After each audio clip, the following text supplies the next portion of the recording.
Buenas tardes y bienvenidos a Mexalex. Estamos aquí en Morelia, Michoacán, en Giraluna, Mezcalería y Centro Cultural. Gracias por recibirnos hoy con dos periodistas que bien conocen aquí en medio de Michoacán.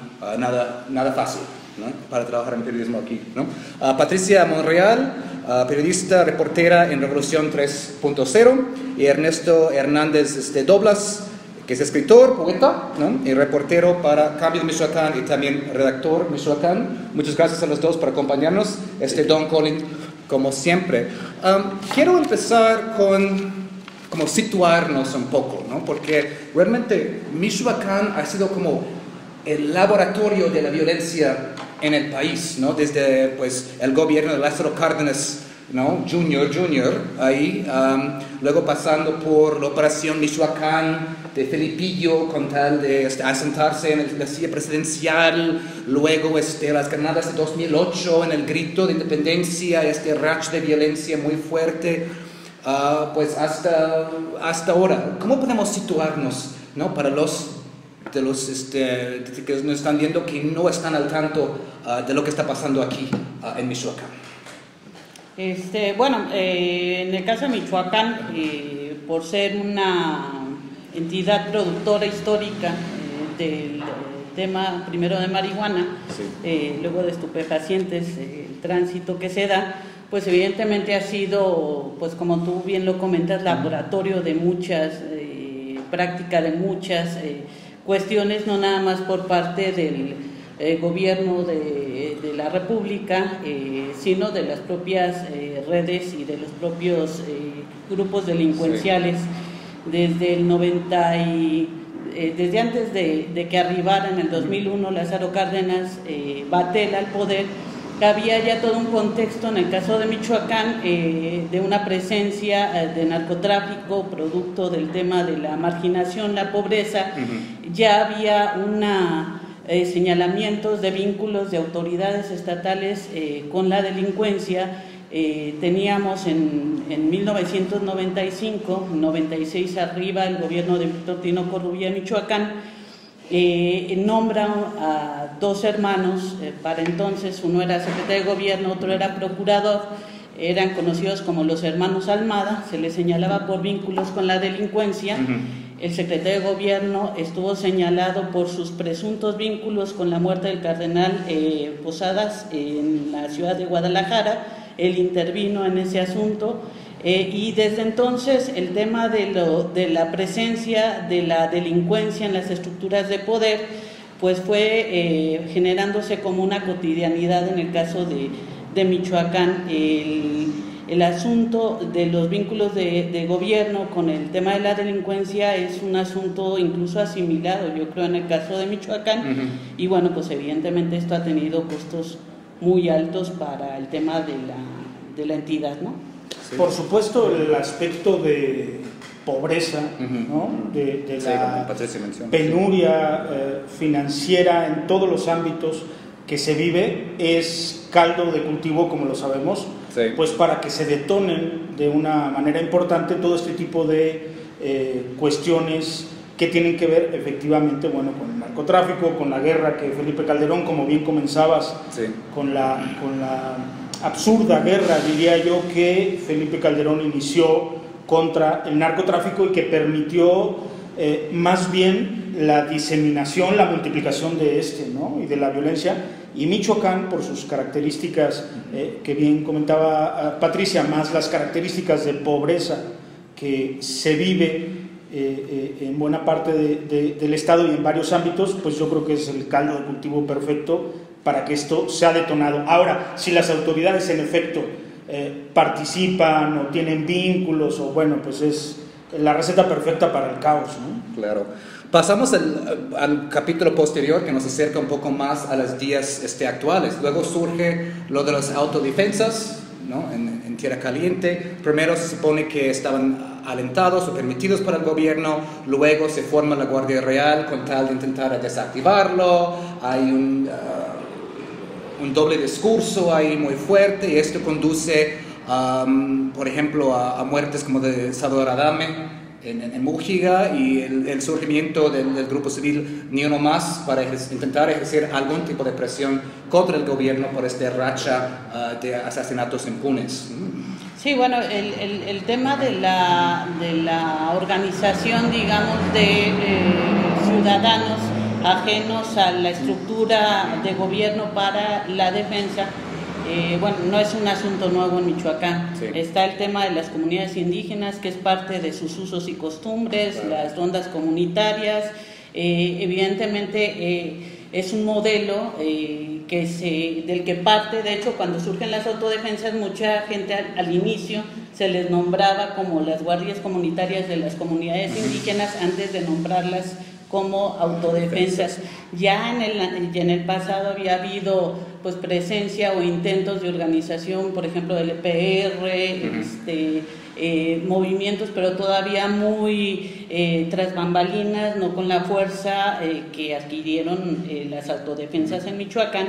Y evidentemente, bueno, pues, ciertamente está el tema de la detonación de las autodefensas, pero está el antes que lo comentabas anteriormente, que tiene que ver con el 15 de septiembre del 2008 y los granadazos en Morelia, que es un detonante fundamental en la manera en cómo uno percibe el tema de la seguridad en el Estado, ¿no? Ahora también recordemos varias cosas. Una, el ejemplo de Cherán. Sí. El ejemplo de Cherán para mí Estamos es el ejemplo aquí con la exposición de Cherán. De un pueblo que se autodefiende y justamente tiene relación con el narcotráfico, con el tráfico de madera, etcétera. Y el pueblo se organiza de tal forma que, repito, se autodefiende de una manera comunitaria, lo cual pues es ejemplo, ¿no? En cuanto a Tierra Caliente y las autodefensas y demás, creo que es un tema importante y habría que analizar con detenimiento cómo se relaciona o cómo podría relacionarse estos movimientos con el narcotráfico, ya sea de manera indirecta o directa. Es decir, sabemos que hay regiones en donde gran parte de la población se dedica a este tipo de actividades, o conoce, o tiene parientes, o etcétera. Entonces resulta natural que las autodefensas o alguna parte de las autodefensas pues tengan relación directa o indirecta con este fenómeno y que lo haga complejo, es decir, el fenómeno de las autodefensas.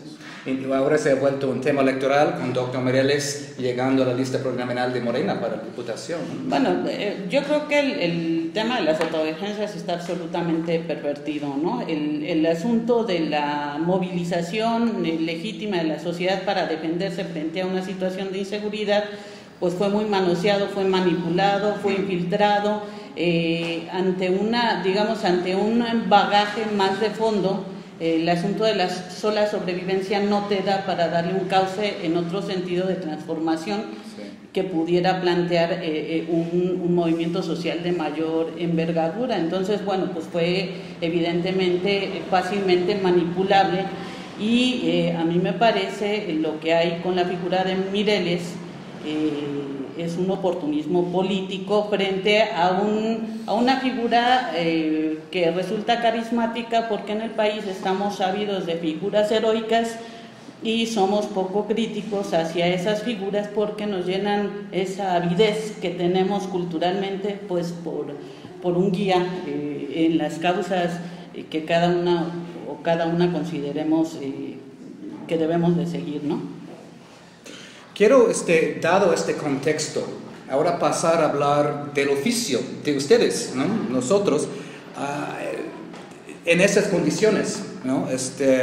En el libro de Raúl López Telles, Periodismo en Michoacán bajo riesgo, cita unas estadísticas de Reporteros Sin Fronteras, ¿no? Que en 2002 México se colocaba en lugar 75 en el mundo de violencia contra periodistas. Ya para el año pasado, 2017, ahora se coloca en un lugar 147 en el mundo, incluso más violento que Siria, ¿no? Es decir, el lugar más violento que no está en una situación de guerra en este momento. Entonces, por un lado, tienen que enfrentar la violencia o las amenazas, ¿no? Cuando realizan su labor. Por otro lado, hay una presión económica muy fuerte porque muchos de los medios dependen de esta publicidad gubernamental para poder mantenerse, y esta publicidad obviamente se gasta de manera muy discrecional ¿no? Dependiendo de amiguismos políticos. Muchos de los jefes de los periódicos también son candidatos, forman parte de la maquinaria del PRI. A partir de 2014 hubo esta crisis de financiamiento, varios medios cerraron, como La Jornada de Michoacán. ¿Qué pueden comentarnos de la dificultad realmente de día a día en esta labor? Bueno, yo quisiera brevemente comentar lo siguiente. Definitivamente, bueno, como sabemos, el periodismo, yo digo en el mundo, pero bueno, contextualizando a México y a Michoacán, pues siempre vive bajo riesgo desde muchos puntos de vista.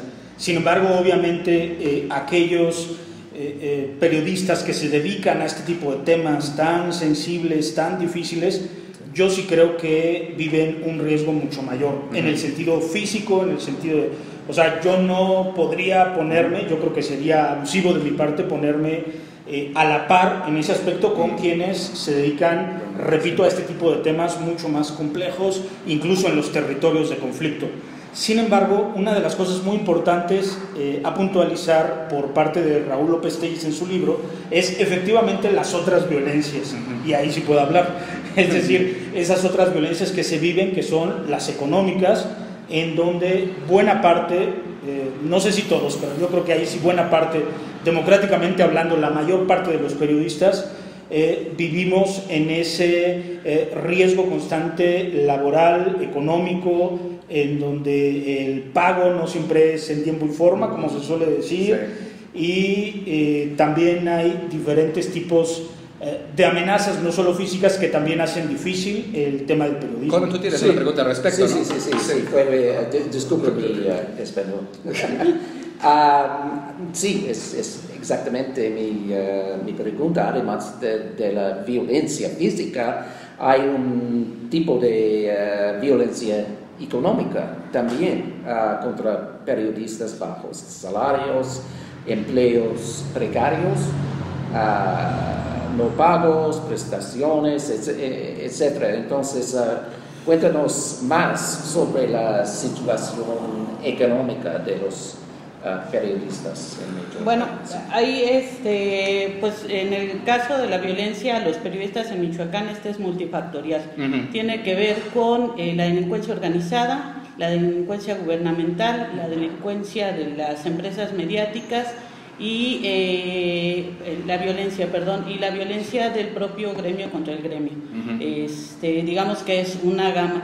En el sentido de lo que tiene que ver con la violencia de las empresas mediáticas, pues abarca el tema económico. La mayoría de los periodistas, en el caso de Michoacán, no cuentan con las prestaciones de ley o cuentan con prestaciones de ley y disfrazadas. Tienen un sueldo y se reporta otro ante el Seguro Social, evidentemente uno menor, o no se tienen las prestaciones. Hay como Michoacán está en una situación de crisis económica, está colapsado económicamente, pues esto evidentemente tiene reflejo en las empresas mediáticas, que han sido parasitarias del sistema gubernamental. No son empresas como tal, los empresarios no se conciben como empresarios, entonces han vivido enquistados al gobierno, y evidentemente frente a una administración colapsada económicamente, pues los medios están colapsados y han dejado de pagar sueldos. Tenemos el caso de La Jornada, donde los trabajadores ganaron la demanda a la empresa, era como el concesionario que tenía la patente de la jornada. La jornada como medio se desmarcó, no estableció una postura definida en torno a trabajadores que estaban, digamos, posicionando la marca en Michoacán. La Jornada como periódico se desatendió este asunto, lo dejó para la persona que tenía la subsidiaria. Los trabajadores ganaron la demanda, quedaron embarcados, jamás se les pagó, se quedaron sin fuente laboral. Está el caso del tema del periódico Provincia, donde no está pagando sueldos, muchos de sus empleados han demandado este periódico. Está el caso de Cambio de Michoacán, donde muchos hemos demandado a Cambio de Michoacán por falta de pagos. El chantaje que usan los empresarios mediáticos es, son buenas personas pues porque mantienen la fuente laboral y pues tienes que hacerles el paro de aguantar, porque pues si no, pues no tendrías una chamba, no hay ningún tipo de responsabilidad. Evidentemente los medios están atrapados con los gobiernos pues por este esquema de sobrevivencia hacia el erario público, pero además ya es un asunto grotesco, porque ya ni siquiera es no digo nada, me censuro, no pago o resto prestaciones para que tú me pagues.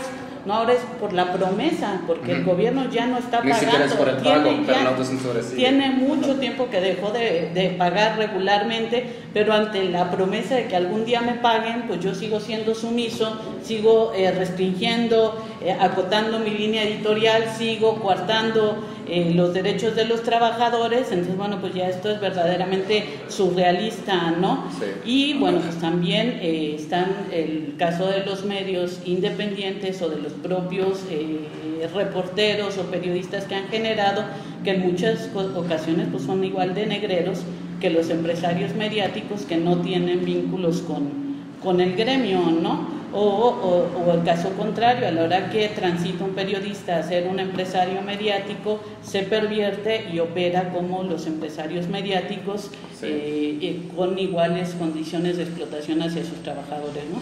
Yo creo que es también muy importante abrir el tema en este sentido. Definitivamente estamos hablando, en este caso, por supuesto, del periodismo, de lo que implica y de esta violencia económica, pero yo estoy convencido y yo veo que se trata de una violencia generalizada contra los trabajadores. Los trabajadores en el mundo, en México y en Michoacán, están siendo definitiva y claramente atacados en sus más primarios derechos, que es recibir un sueldo en tiempo y forma, que es tener un trabajo estable, con cierta seguridad. El ataque me parece que es muy claro hacia los trabajadores en general. Quiero retomar algo que usted mencionó hace algunos minutos, el tema de la autocrítica, ¿no? En este libro Raúl también pues ejerce una autocrítica con el gremio periodística también, ¿no? Ver un poco hacia el gremio. Dice que pues es un gremio con ciertas debilidades, sin una articulación nacional, con un grado muy fuerte de autocomplacencia, una falta de compromiso. Cita a alguien ahí que dice que es el gremio que menos reclama sus derechos. ¿Cuál es?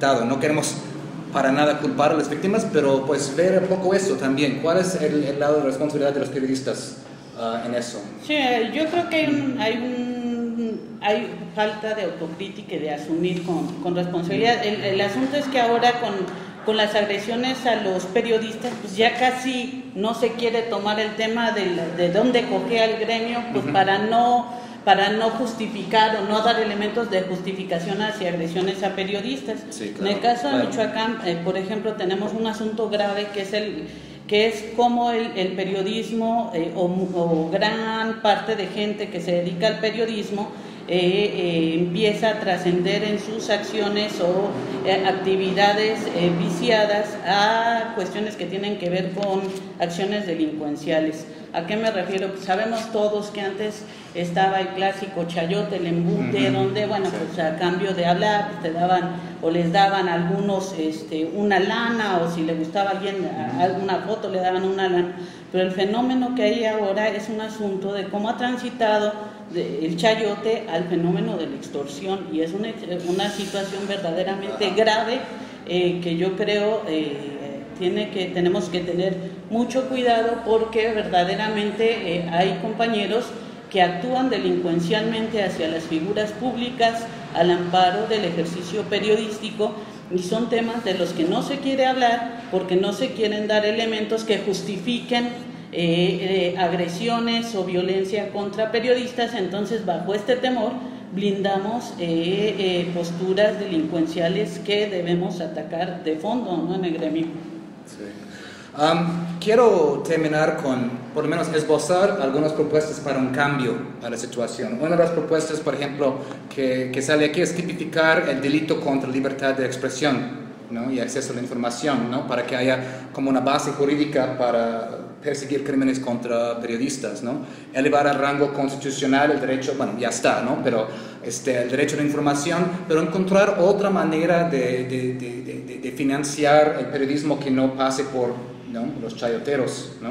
No sé si podemos esbozar alguna idea de cambio, ¿no? Acaban de aprobar la ley chayote en el Congreso que parece que no va a cambiar nada, ¿no? Si es que haya un cambio en el próximo gobierno, ¿qué les gustaría ver, ¿no? Primeros pasos. Desde mi punto de vista, ¿no? los cambios en la legislación son importantes, aunque sabemos, bueno, desgraciadamente que en México, de manera particular, las leyes tienen sus bemoles, tienen sus hoyos negros, entonces claro, la ley siempre no garantiza este tipo de situaciones. Está muy bien que se hagan, por supuesto, que se impulsen. Yo creo, algo que puede sonar ya a lugar común, pero yo creo que un cambio importante vendrá de manera independiente, es decir, de todos estos trabajos independientes que los periodistas, los medios de comunicación virtuales, básicamente, aunque también, bueno, hay independientes que no están en este ámbito, pero vamos, esa independencia que se busca, otros medios, otra manera, y que por lo mismo suele tener, no siempre, pero suele tener otro modo de actuar y de ser, el cambio para mí va por ese lado. Bueno, yo creo asumir con responsabilidad, lo primero es el ejercicio, ¿no? Lo que significa la labor periodística es asumirla con toda responsabilidad, cada uno asumiendo lo que nos toca. Creo que el tema de hacer uso de los mecanismos que existen para que las instituciones cumplan sus responsabilidades es importante. Cuando se dio el asesinato de Salvador, que nos aglutinamos en Ni Uno Más, presentamos una denuncia como gremio colectiva, 100 periodistas para que se nos reconociera como víctimas indirectas y poder dar acompañamiento al caso de Salvador y supervisar el tema de las investigaciones. Pedíamos el reconocimiento de la figura de víctimas indirectas, porque de alguna manera tienes que blindar que se dé seguimiento, y generalmente nos peleamos, decimos, bueno, no van a funcionar las instituciones, entonces dejamos de exigir y demandar a las instituciones que hagan su labor en lugar de asumir una labor, una acción proactiva para que cumplan con sus responsabilidades. Creo que es necesario reformar el Código Penal Federal para incluir y reconocer la figura de víctimas indirectas de los periodistas en los casos de asesinatos de periodistas. Creo que las leyes que están surgiendo de acceso a la información son insuficientes, son de membrete, los mecanismos de protección a los periodistas son una ficción, lo que tardan en llegar cuando aprietas el botón de pánico, no te sirve de nada si van a llegar a matarte, es una ficción. Entonces tiene que ser una exigencia con las herramientas que tenemos instituciones que hay que hacerlas que asuman sus responsabilidades con las figuras y con las herramientas que tenemos a la mano, que además es la única manera que podemos o que se puede hacer uno valer la voz ante instancias internacionales, agotando pues las herramientas y los mecanismos nacionales que hay para la defensa y el combate a este tipo de prácticas, ¿no? Claro. ¿Cómo ven el panorama de aquí a las elecciones? Faltan poco más de 2 semanas. ¿Cómo ven aquí el desenvolvimiento de las elecciones, prospectos de violencia tanto en la ciudad como en las comunidades de aquí al día de 1 de julio? Mira, en el caso de Michoacán existen 66 casillas que no van a poder instalarse en Michoacán por temas que tienen que ver con las comunidades indígenas que ya dijeron no al sistema de partidos y buscan el sistema de usos y costumbres. Existen, toda la zona de Tierra Caliente ha sido señalada por los partidos como un foco rojo por el tema de la violencia política. tenemos en este proceso electoral una candidata asesinada, en el caso de Michoacán, una candidata secuestrada, que ya luego la hallaron, una brigadista asesinada. El tema de la paridad de género ha sido un motivo de violencia para las mujeres candidatas en el caso del país, evidentemente en el caso de Michoacán. Tú hablabas del laboratorio que ha sido Michoacán para el tema del país. En el caso de Michoacán tuvimos el Michoacanazo, donde tuvimos también la llegada del comisionado Alfredo Castillo, en donde la Federación intervino directamente. Ha habido ya intentos desde la Federación de una desaparición de poderes en Michoacán bajo el argumento de una situación de inestabilidad. Yo no sé si este ejercicio que ya se haya ensayado en Michoacán frente a un contexto adverso a nivel nacional haya sido un ejercicio previo a esto que pudiera pasar en julio, donde, bueno, pues evidentemente el grado de virulencia nacional y las confrontaciones, los asesinatos de candidatos pudieran darnos un escenario donde se argumentase un asunto de ingobernabilidad y de que se tienen que tomar otro tipo de medidas porque el tema electoral se diga que no basta para garantizar. ¿Está haciendo la posibilidad de anular la elección o querer anular la elección hasta ese grado? Pues yo no sé, o sea, son perversos nuestros gobernantes, o sea, yo creo que son capaces de llegar hasta allá, ¿no? Yo creo, por un lado, que la violencia ya estuvo en todo el proceso electoral, ¿no? Y diría las violencias, ahora que estamos hablando hay que también tomar en cuenta los distintos tipos de violencia que puede haber, pero en cuanto a las muertes, hay más de 50 muertes en el país referidas al proceso electoral. Eso por un lado. Entonces, pero yo de cara a estos últimos días no veo una violencia mayor, digamos, a la que ha ocurrido. Y creo que se puede dar, sobre todo por estos dos candidatos, me refiero a Anaya y a José Antonio Meade, estos dos candidatos y su lucha fratricida entre ellos.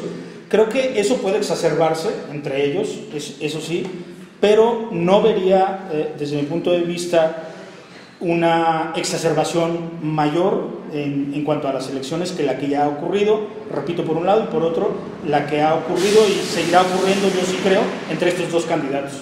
Patricia Monreal, Ernesto Hernández, gracias por acompañarnos. Regresamos con más desde Morelia con MEXELEX.